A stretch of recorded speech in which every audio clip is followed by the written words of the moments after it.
Well, good afternoon, ladies and gentlemen. This is the North Affair Conversations Without Barriers. I'm your host, Doug from Ontario, Canada.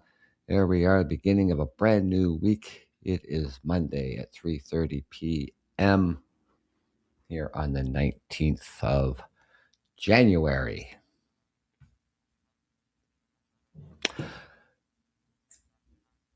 I don't know really, you know, what the hell Trump's problem is. I really don't.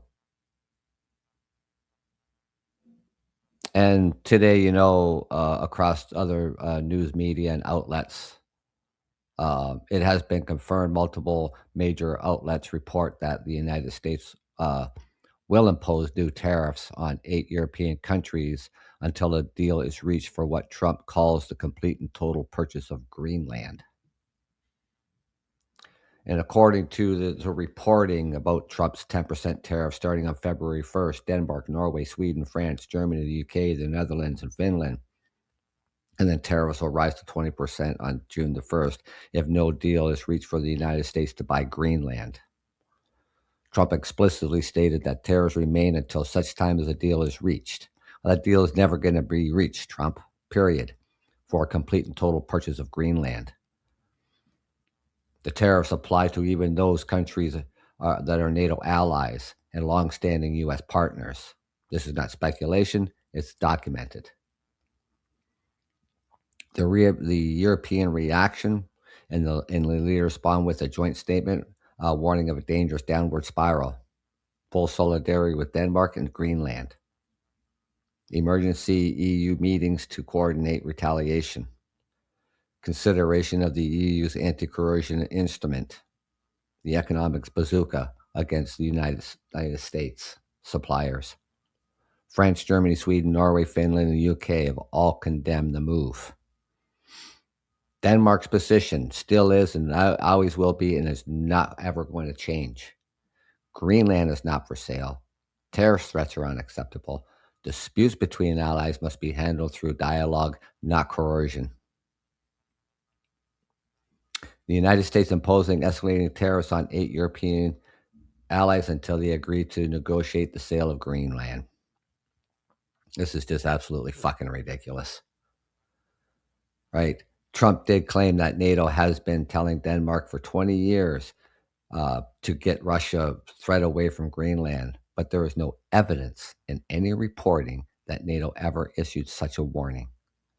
The claim appears to come from only dickhead Trump, not from NATO, Denmark, or any independent security assessment.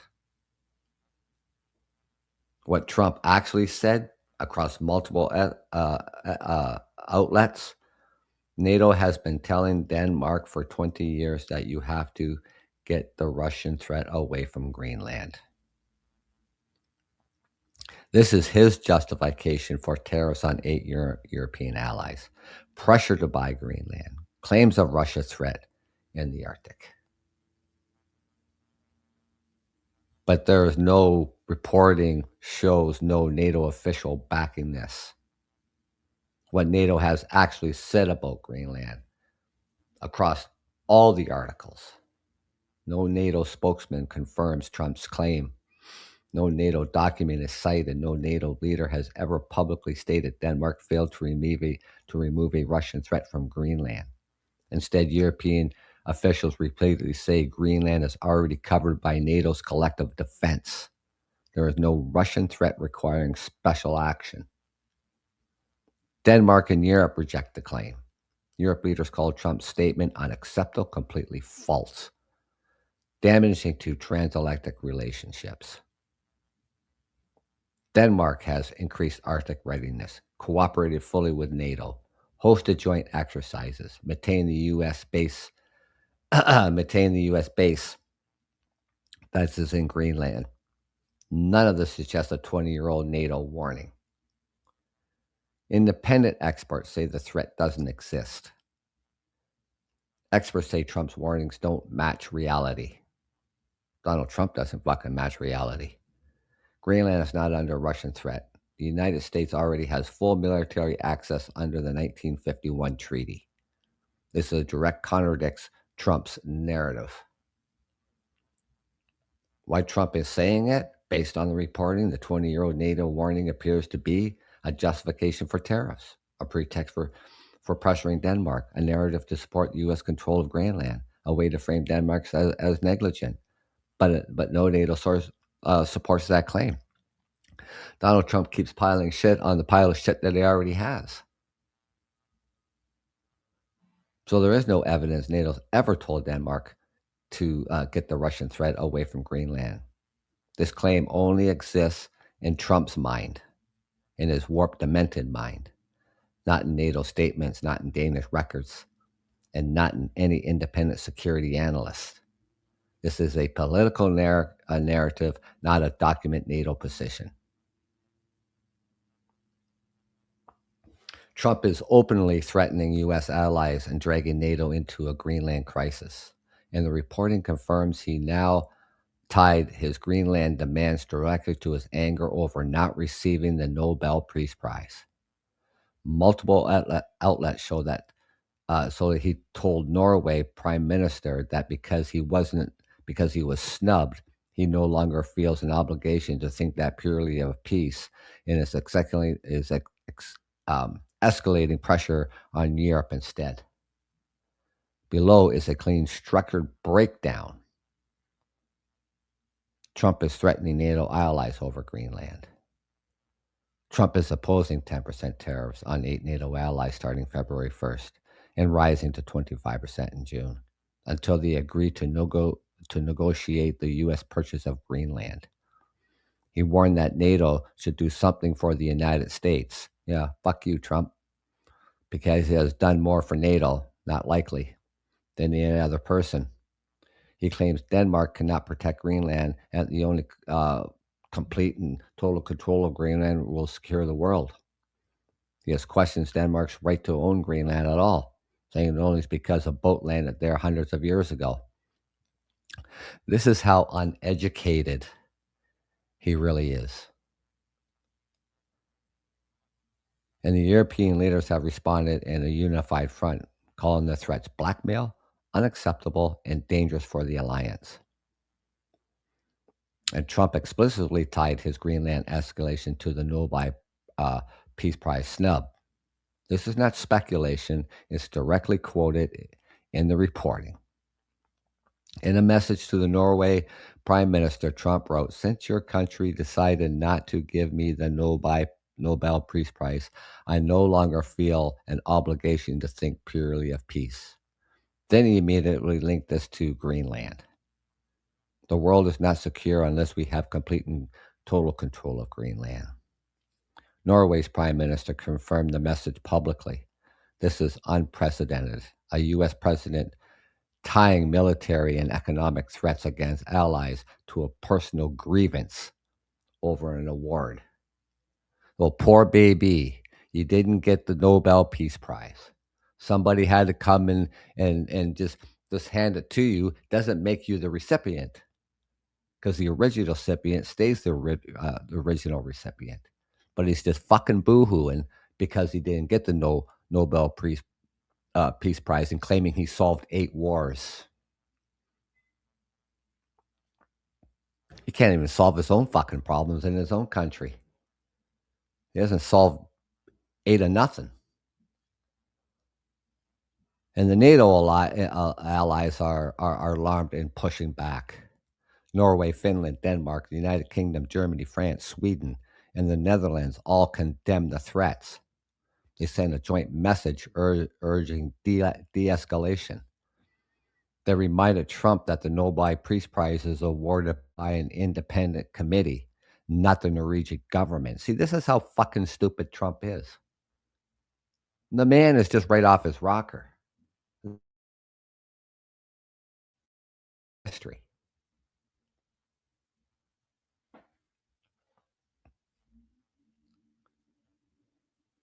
They reaffirmed that Greenland is Danish territory and fully protected under NATO.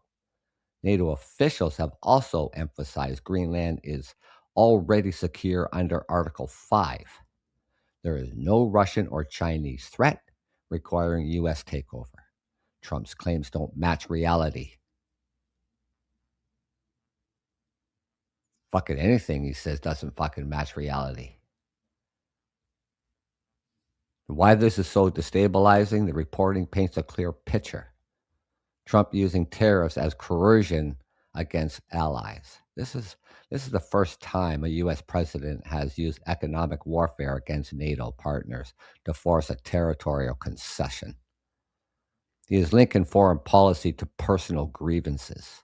The Nobel Peace Prize snub is now part of his justification for escalating the Greenland crisis. It's a fucking man baby. Born with a fucking silver spoon in his mouth, and he thinks everything fucking belongs to him.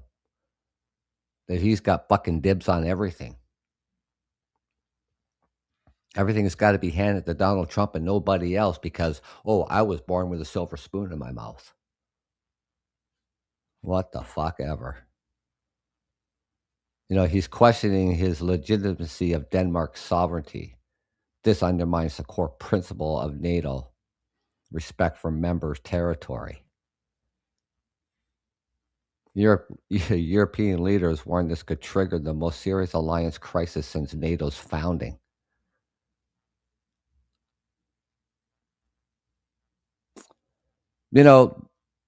I've talked about this before, and I think it's time that either Denmark or a NATO ally, you know, invokes Article 4.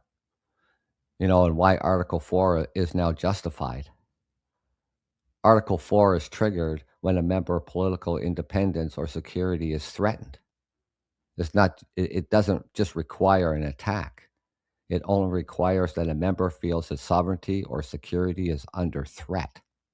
And right now, the United States imposing 10% tariffs February 1st, rising to 25% in June on 8 NATO allies until they agree to negotiate the sale of Greenland. That is just coercion.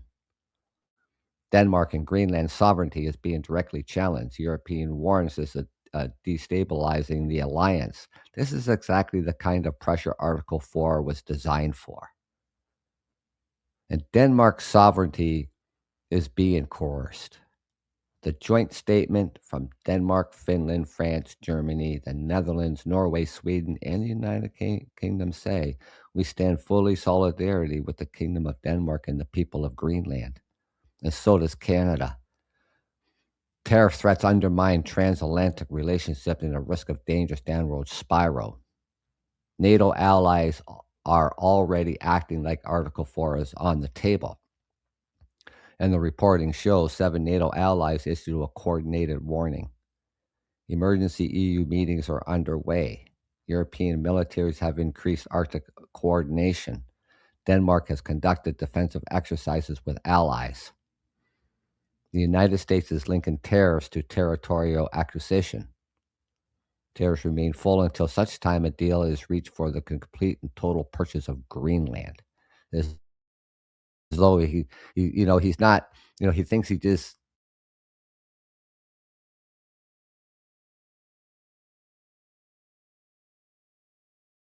not.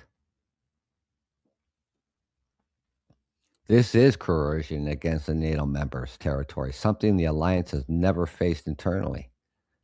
If Russia did this, Article 4 would be automatic.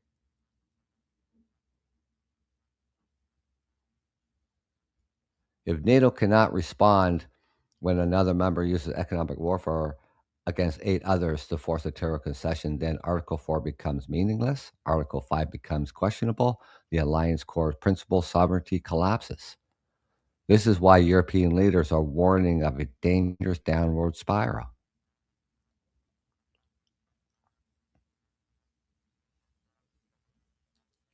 And what Trump, actually said in the letter to Mr.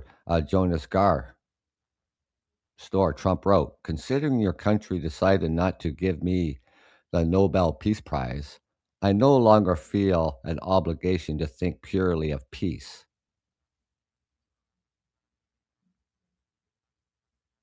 This was confirmed by Time. such as Wells, Reuters, Daily Mail, Newsweek, Yahoo News. This is not paraphrased. It's the exact language reported across multiple independent outlets. Why this statement matters? He tied it directly to Greenland. In the same letter, Trump said Denmark cannot protect Greenland. The world is not secure unless we have complete and total control of Greenland. He linked the foreign policy to a personal grievance. He explicitly connected not receiving the Nobel Peace Prize to no longer feeling bound to prioritize peace. That's unprecedented in modern democracy and diplomacy. Norway confirmed the letter is real. Prime Minister Store publicly verified receiving this message. And the core issue, Trump's statement, isn't just rhetoric or radical. It's part of the same escalation that includes tariffs, threats against 8 NATO allies, questioning Denmark's sovereignty over Greenland, claiming NATO owes the United States actions on Greenland, insisting the United States must have complete and total control of the island. All of this is documented across the reporting.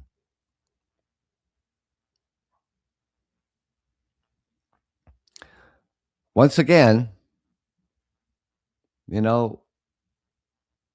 Trump going after Canada, what Trump said about Canada across multiple reports. This is just recently. Again, Trump has been privately attacking Canada's Arctic defense, calling it pathetic, weak, and vulnerable to Russia and China, unable to defend its northern border. He has repeatedly argued that Canada doesn't spend enough on defense. Well, we just boosted it up to 2% that you fucking wanted there, dickhead Trump. Canada cannot scare the Arctic. The U.S. is forced to protect Canada's military, because Canada can't. This is not a one-off comment. This is a sustained line of criticism. Right? Now, NORAD, United States joint operation in the Arctic. It's always been there.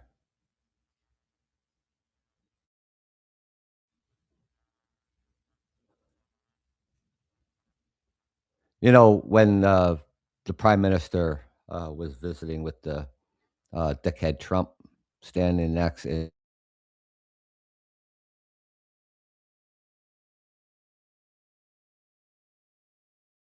Canada in the fifth,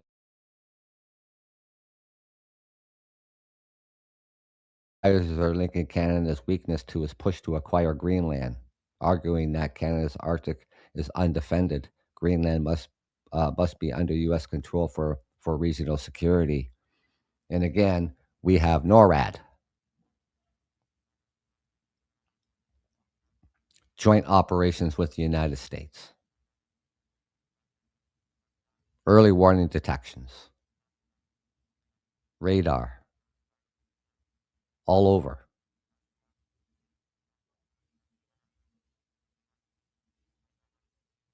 Now, he's framing Canada as a security burden, and this undermines NORAD, NATO, Five Eyes, Canada-U.S. defense cooperation. He's using Canada's Arctic as a justification for his U.S. expansion.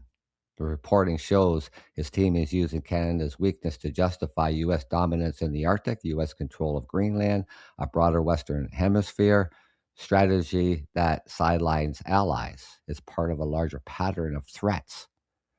Trump has threatened tariffs on Canada, floated military action, suggested annexation, questions Canada's sovereignty over its own security. This is not isolated. It's systemic.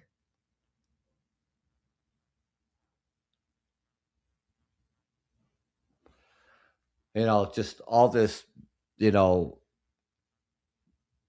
there isn't a morning that Donald Trump wakes up that He's a pathological liar. Is simply who he is. He's a man baby because he didn't get the Nobel Peace Prize. He thinks every day that he has rights to it. Nobody does.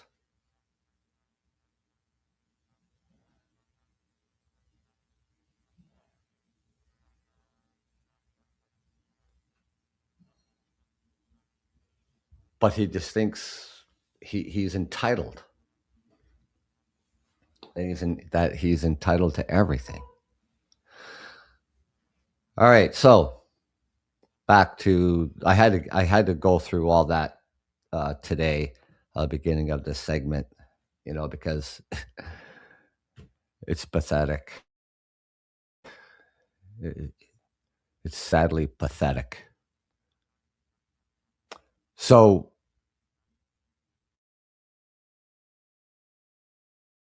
what Toronto shows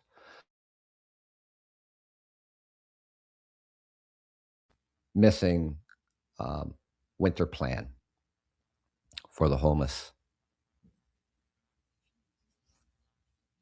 We didn't have a real winter plan in place last winter.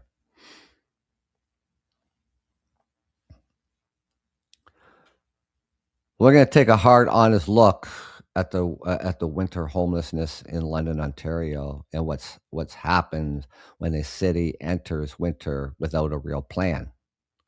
Because the truth is simple, London didn't have a real winter plan last year, and it doesn't have one this year. What we have is a patchwork of emergency measures that activate too late, close too early, and leave too many people outside in lethal weather. To understand what London could be doing, we're going to compare it to the city that actually publishes a winter plan every year, Toronto. Toronto's plan isn't perfect.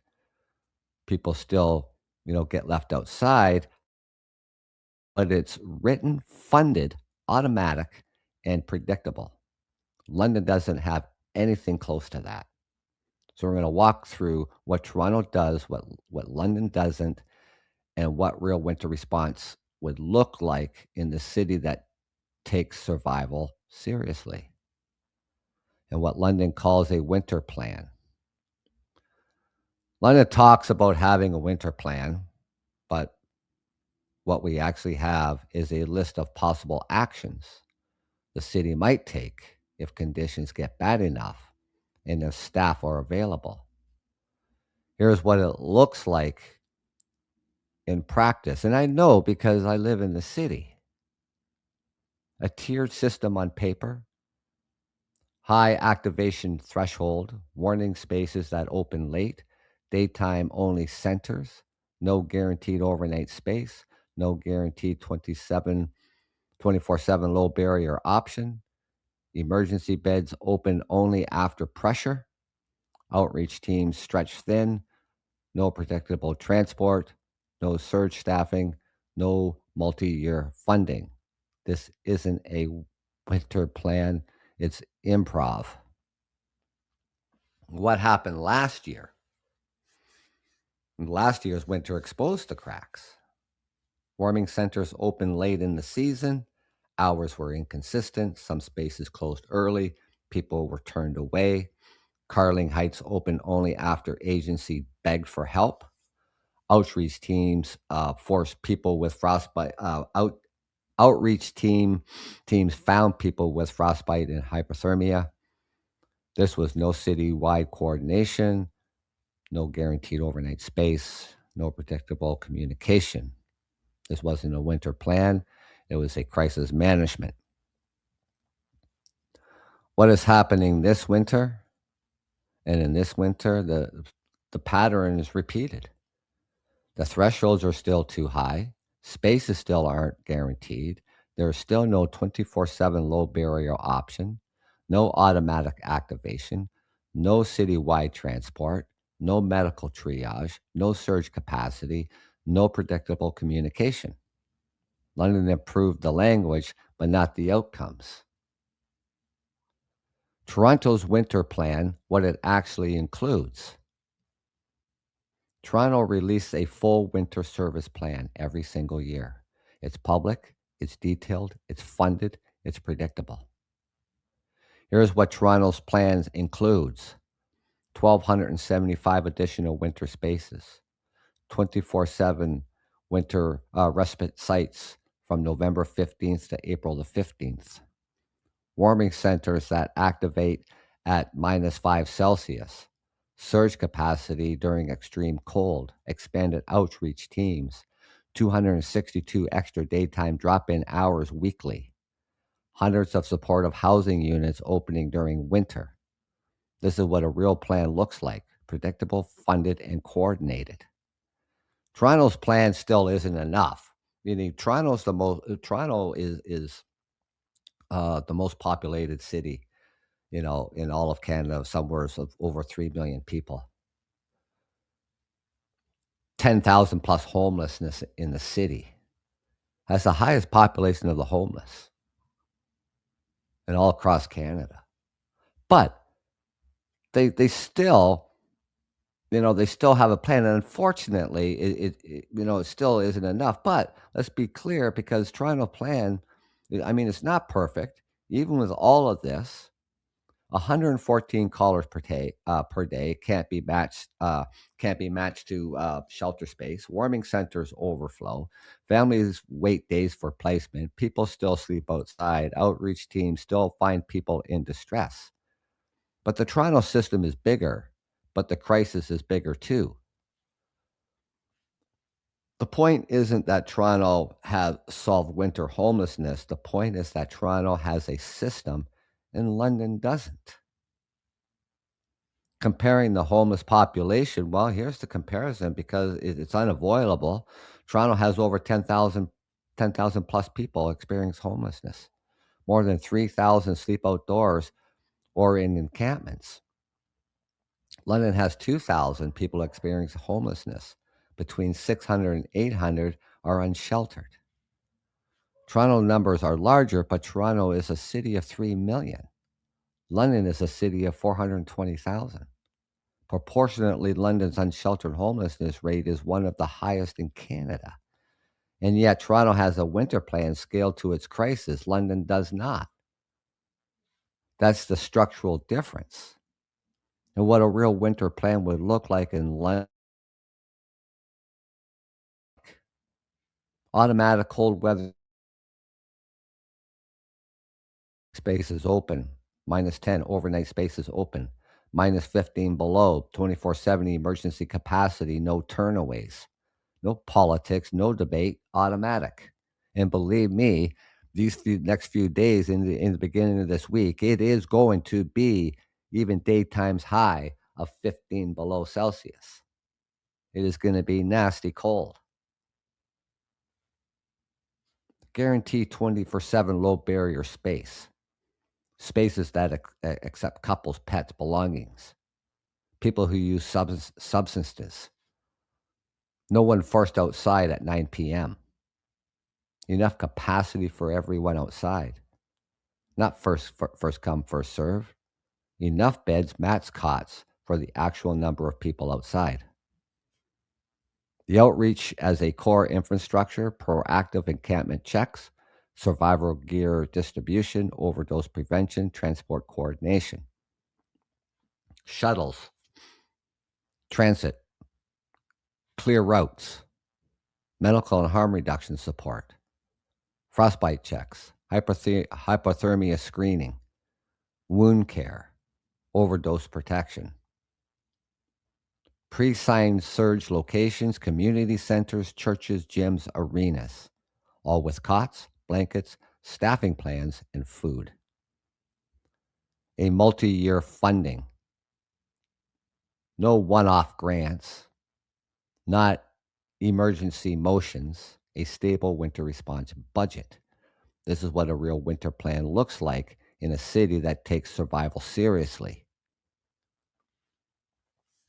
the human reality, and underneath all of this is the human reality. This isn't about policy, it's about survival. It's about the person in a tent with frostbite. It's about the senior sleeping in a bus shelter. It's about the young person turned away because the warming center is closed at 9 p.m.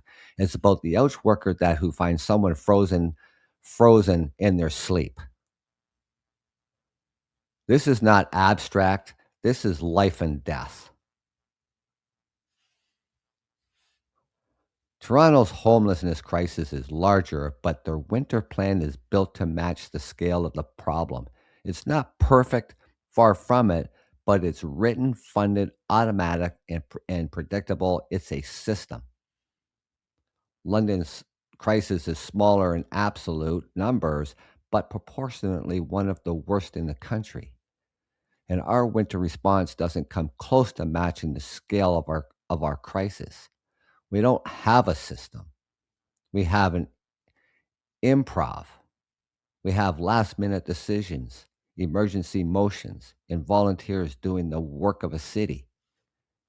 And that's the truth. And we need to sit with it because winter doesn't negotiate, cold doesn't wait for counsel, frostbite doesn't care about staffing levels, and survival shouldn't depend on whether warning spaces opens to be open up that night.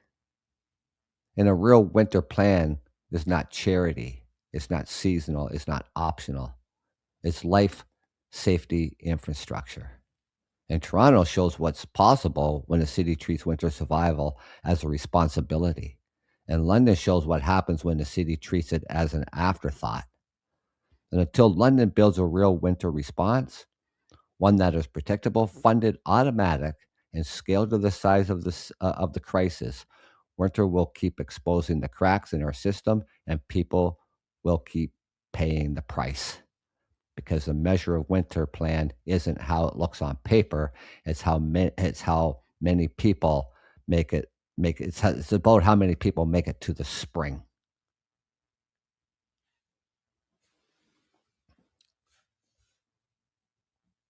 It's absolutely appalling that we didn't learn nothing from last year. People are going to die.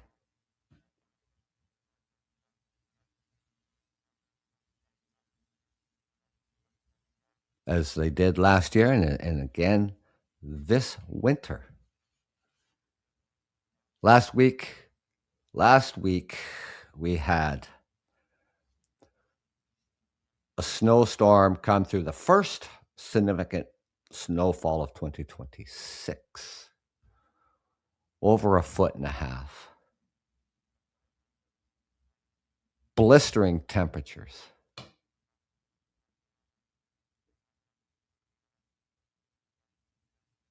And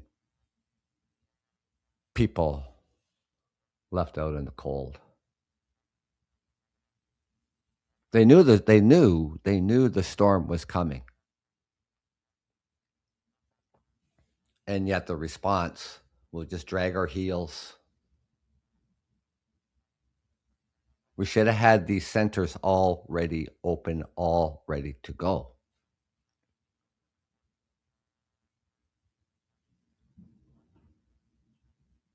But they didn't. And now they had a council meeting, and they were talking about, oh,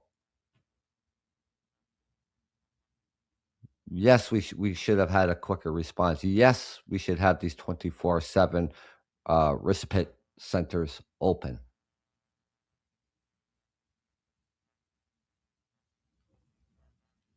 What's their plan now?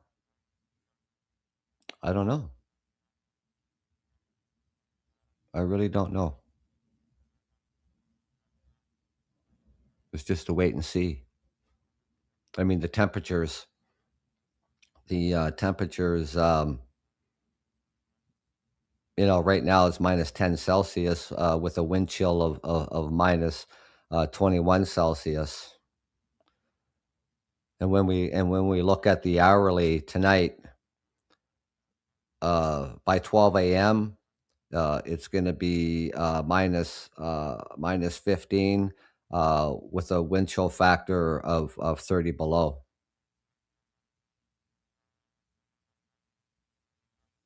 By 4 a.m., it's going to be 16 below. Daytime high tomorrow is going to be anywhere from minus 15 to minus 13 all day long with a wind chill factor of minus 25.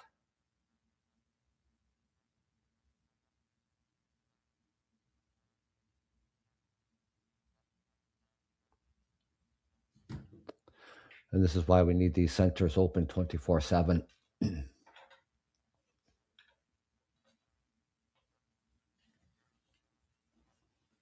So wait and see. It's going to be a test. It's going to be a test for the city council tonight because these temperatures are going to plummet, and see the response that we get. And by tomorrow morning, when we wake up, we'll have hopefully some sort of acknowledgement of what response the city took. So until then, ladies and gentlemen, take care. Enjoy the rest of your Monday. Enjoy the rest of your week. My night is going to be starting in about 3 hours to go to work. So take care, and thank you for joining me. And for those who have been here before, welcome back. And those who are new here, you're welcome to be here and listen in. Thank you for joining me. This is the North Affair Conversations Without Barriers. I'm your host, Doug from Ontario, Canada. Take care.